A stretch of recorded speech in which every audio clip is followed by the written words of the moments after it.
Is Som Lo, 1895-1896. Just a few years after his lumberyard accident, convalescence, and move to Seattle, Edward Curtis was Puget Sound's most celebrated photographer. He and Clara moved into a large house on 8th Avenue and filled it not only with fine furnishings, but with family, including one of Clara's relatives, Bill Phillips, who would become one of Curtis's trusted assistants. But the formative years of travel and camping in the Minnesota woods and inland waterways had left a permanent mark on him. Even though work was piling up at Curtis and Guptill, he was increasingly drawn to the Northwest's forests, mountains, and coastlands. With an interest in Native Americans nurtured by childhood reading, he was also drawn to Seattle's original people, the Duwamish and the Suquamish, whose home was taken from them by the 1855 Point Elliott Treaty. They were herded, there's no other word for it, onto a couple of tiny reservations and forbidden to live in Seattle. Yet one remarkable, stubborn old woman ignored the treaty. She was Is Som Lo, the last daughter of Chief Stealth, or Seattle, the charismatic leader the white settlers shoved out of their sight, while feeling no shame in taking his name for their new city. Known locally as Princess Angeline, Is Som Lo lived in a shanty on Elliott Bay's mudflats not far from the Curtis and Guptill studio, eking out a living digging clams and mussels.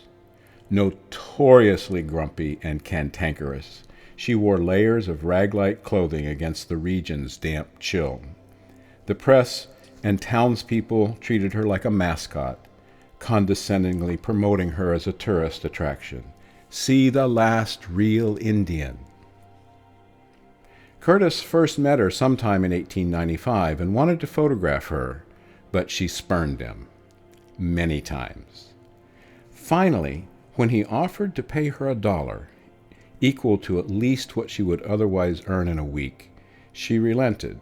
In an early 1896, he created the print Princess Angeline, his first formal Native American portrait.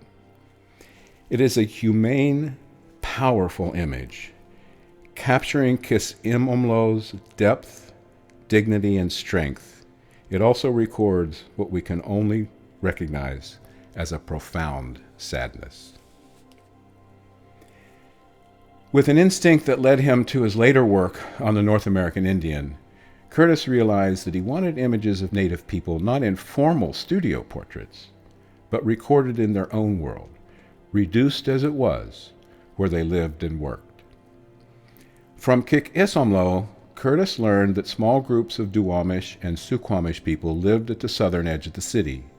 He visited them, eventually convincing them to allow him to photograph. During these visits, he created two evocative, beautifully atmospheric images, The Clam Digger and The Mussel Gatherer, both award winners in national photographic competitions. In these three images, there resides the genius of what became his life's work. 17 years later, he included several of these early Puget Sound images bound in Volume 9 and in the portfolio of loose photogravures. On May 31st, 1896, just a few months after Curtis took her portrait, Is Som Lo died alone in her shack on the edge of Puget Sound, where her people had lived for centuries.